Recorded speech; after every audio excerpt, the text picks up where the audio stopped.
सदर मुमलिकत ने कौमी असम्बली तहलील कर दी। सदर मुमलिकत डॉक्टर आरिफ अलवी ने वजीर आजम इमरान खान की तजवीज़ पर कौमी असम्बली तहलील कर दी।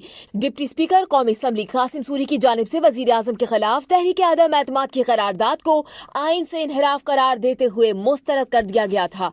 तहरीक अदम एतमाद मुस्तरद किए जाने के बाद कौम से मुख्तसर खिताब में वजीर आजम इमरान खान ने सबको मुबारकबाद देते हुए कहा कि सदर मुमलिकत को कौमी असम्बली तहलील करने की तजवीज़ भेज दी है।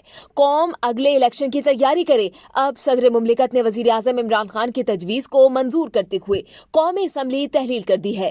इस हवाले से वजीर आजम इमरान खान के मुआविन खुसूसी शहबाज गिल ने सोशल मीडिया पर एक ट्वीट करते हुए बताया कि असम्बलियां तहलील कर दी गई हैं। ताज़ा तरीन इत्तलात से आपको आगाह कर रहे हैं कि सदर मुमलिकत डॉक्टर आरिफ अलवी ने कौमी असम्बली तहलील कर दी है। मजीद जानने के लिए सब्सक्राइब कीजिए डेली जंग यूट्यूब चैनल।